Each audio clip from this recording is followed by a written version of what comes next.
राज्यातील महानगरपालिका निवडणुकीच्या पृष्ठभूमीवर वरिष्ठ स्तरावरील भेटीगाठींची वर्दळ वाढली आहे। महापालिका निवडणूक कार्यक्रम घोषित होताच नवी दिल्लीत अजित पवार गटाचे नेते सुनील तटकरे आणि प्रफुल्ल पटेल यांनी अमित शहांची भेट घेतली। या भेटीत अमित शहांनी अजित पवार गटाच्या नेत्यांना स्थानिक स्तरावर योग्य ती भूमिका घेण्यास हिरवा कंदील दिल्याचं बोललं जातंय। राज्यात ज्या ठिकाणी शक्य असेल तिथे युती करा, काही ठिकाणी अन्य काही पर्याय प्रभावी ठरत असतील तर तसा निर्णय घ्या। या अमित शहांच्या सूचनेचा अर्थ पुणे आणि पिंपरी चिंचवड मध्ये अजित पवार गटाने शरद पवार गटाशी युती करण्यावर भाजपचा काहीही आक्षेप नाही असाच घेतला जातोय। अमित शहांनी शरद पवार गटासोबत जुळवून घेण्यास संमती दिल्याने राजकीय वर्तुळात थोडे आश्चर्य व्यक्त केले जाते। कदाचित उद्धव ठाकरे गटाला अधिक कोंडीत पकडण्यासाठी हे राजकारण केले जात असावे अशी चर्चा आहे। मुंबई महापालिकेत शरद पवार गट उद्धव ठाकरेंसोबत आहे।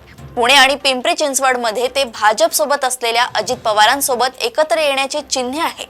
त्यामुळे मुंबईत शरद पवारांसोबत भाजपवर हल्ला चढवण्याच्या तयारीत असलेल्या उद्धव ठाकरेंना पुणे पिंपरी चिंचवड मध्ये अजित पवारांसोबत असलेल्या शरद पवार गटाच्या विरोधात प्रचार करावा लागेल।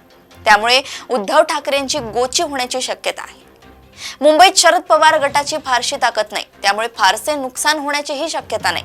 परंतु पुण्यात पवार आणि भाजप यांच्या साठमारीत ठाकरे गटाची अवस्था अतिशय अवघड होऊ शकते। शिवाय स्थानिक स्वराज्य संस्थांच्या निवडणुका झाल्यानंतर महाराष्ट्रात पुढच्या लोकसभा निवडणुकीपर्यंत कोणतीही मोठी निवडणूक नाहीये।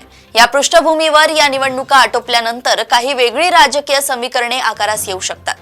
पवार गटांमध्ये जुळत असलेले सूत कदाचित या समीकरणांची नांदी म्हणता येईल। अशाच राजकीय घडामोडी व अपडेट सोबत पुन्हा भेटूया देशोन्नती संपादकीयमध्ये। बघत रहा देशोन्नती। नमस्कार।